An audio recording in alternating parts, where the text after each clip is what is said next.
I found out when I was 4. Only teachers would know because there would be a sign posted, but no one in my class knew because it's not something that you can look at a person and say they have epilepsy.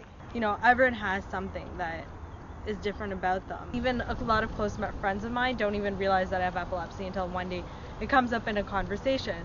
A lot of people associate epilepsy and seizures with falling on the floor and shaking, but in my case that's not even true. I just blank out. I remember the days when you learn that this is what's going to be for possibly the rest of your life. The seizures came back, but this time they came back in the tonic-clonic format versus smaller seizures. You know, I've managed to really make it work in my life. Like to me, I can't imagine not having epilepsy, but it took a lot of years. John Ralston Saul has a wonderful saying. He's the husband of our previous Governor General. And he says that, you know, we define ourselves by our professions and what we do, and we take great pride in that. We're fulfilled from a very Plato kind of way. We're fulfilled in our professions. But we fail at our most important responsibility, which is being citizens. The greatest problem I've faced and I still face is if I'm having a seizure in a public place. It's rare that people stop by to ask me if I need help, and that's what bothers me most. We need to change.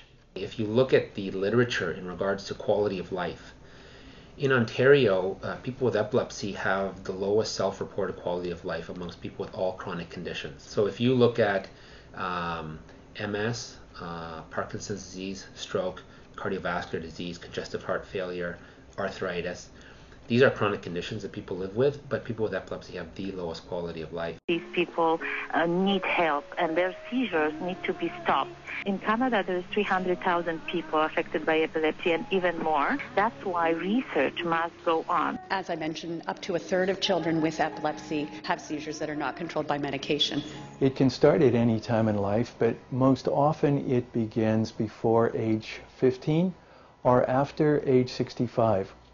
We used to think of it as a childhood disorder, but now we would have to say it's a disorder of either childhood or of age. And really, we used to think that we knew who was going to get epilepsy, but we don't know that anymore.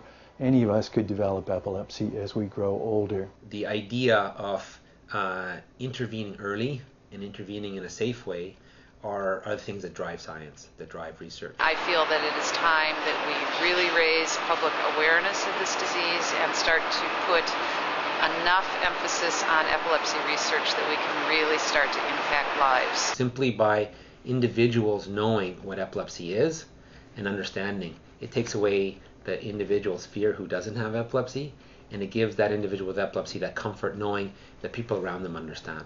I wish people knew more about epilepsy. I wish I wasn't explaining to professors what epilepsy was. I wish it was more widely known. I still think that it's something that not enough people understand enough about. Everybody with epilepsy and those without will all benefit from the knowledge and the awareness that the event is creating. I would like to speak about the sense of helplessness that not only people have with epilepsy, but that we all feel as an individual. That sense of, you know, what can I do? Can I really make a difference? The single individual can have a profound effect. And what needs to be done are not gigantic and monumental changes, but incremental and small changes, but applied uniformly over time. People who have stopped to help, who have asked me if I was okay, that was the greatest help, just being there.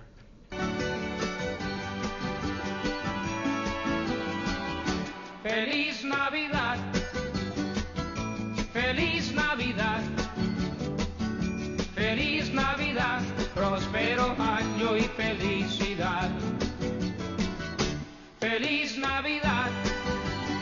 Actually, José Feliciano for us was like a household name, so we would watch him on TV a lot. So I think it's a very positive way of sending a message of awareness and having a little bit of fun.